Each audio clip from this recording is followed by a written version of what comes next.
একজন নারীর স্তনে ফোড়া হলো, এটি যে ফোড়া, এটা নির্ণয় করার জন্য সাধারণত কোন কোন পরীক্ষা আপনারা করে থাকেন?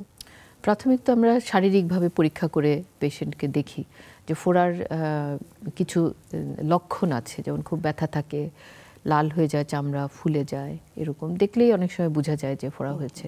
এগুলো অ্যাকিউট ক্ষেত্রে, কিন্তু যদি ক্রনিক হয় তখন অনেক সময় এই ফোড়া বা ইনফেকশনটাকে ক্যান্সার থেকে বা টিউমার থেকে পার্থক্য করাটা ডিফিকাল্ট হয়ে যায় ক্লিনিক্যাল পরীক্ষায়, যে শক্ত একটা চাকার মতো হয়ে আছে, নিপল দিয়ে মাঝে মাঝে একটু কষের মতো আসে, ব্যথা হয়, কখনো বাড়ে কমে। সেক্ষেত্রে প্রাথমিকভাবে আমরা একটা আলট্রাসোনোগ্রাফি করি।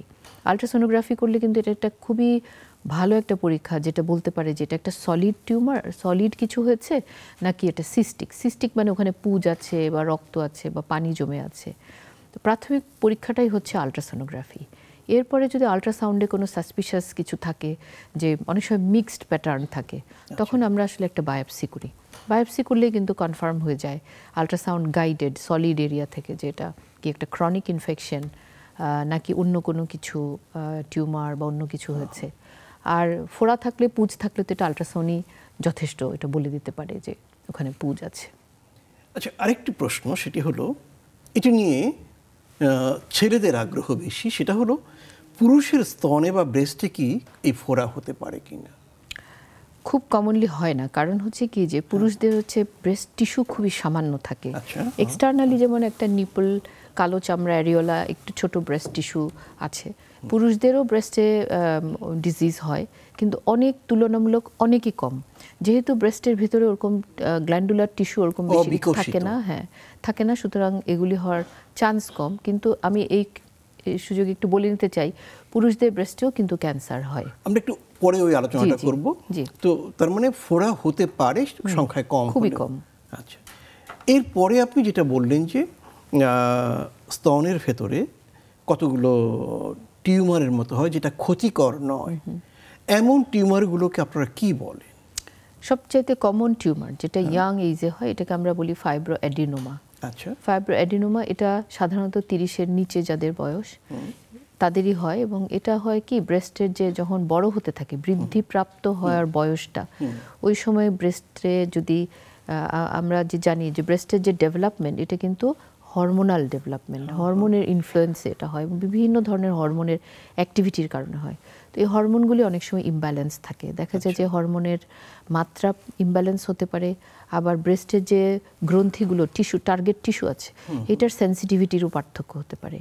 তো সেই ক্ষেত্রে দেখা যায় যে ব্রেস্টেরই গ্রন্থি দ্রুত বড় হয়ে এই টিউমারগুলি ফর্ম করে। মার্বেলের মতো ছোট ছোট টিউমার বা মটর দানার মতো টিউমার, সাধারণ টিউমার, কখনো বড় হয়, ছোট ছোট হয়, অনেকগুলো হতে পারে, একটাও হতে পারে, এবং এগুলো ধরলে স্লিপ করে চলে যায়। এটাই সবচেয়ে কমন টিউমার, যেটাকে আমরা বলছি ফাইব্রো অ্যাডিনোমা।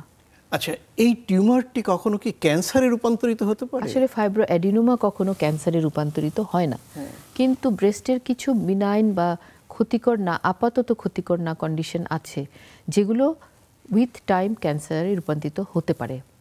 হ্যাঁ, এই ধরনের যেমন এটিপিয়া, যে এগুলো আসলে হিস্টোপ্যাথোলজি, বা আমরা যখন দেখি একটু সন্দেহজনক শক্ত ভাব আছে, চাকা ভাব আছে, আমরা অনেক সময় বায়োপসি করে দেখি যে কি আছে ওখানে। তো অনেক সময় কিছু হিস্টোপ্যাথোলজিক্যাল ফাইন্ডিংস আছে যেগুলোতে ক্যান্সারের মানে রিস্ক থাকে, সেটা আমাদের অবশ্যই রুগীকে বলতে হবে, যেন উনি খুব ক্লোজ ফলো আপে বা মনিটরিংয়ে থাকেন। ইমিডিয়েট সার্জারি করতে হবে এমন না, কিন্তু হতে পারে, কিন্তু ফাইব্রো অ্যাডিনোমা থেকে ক্যান্সার হয় না।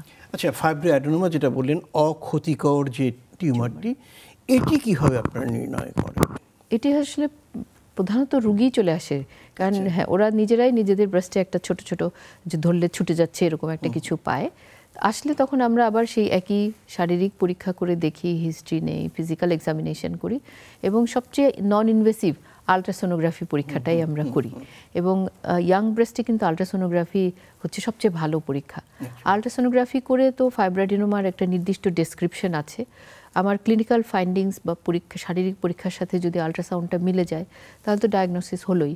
তারপরেও যদি সন্দেহ থাকে বা আলট্রাসাউন্ডে কিছু স্পেশাল ফিচার থাকে, তখন সেই ক্ষেত্রে আমরা বায়োপসি করি।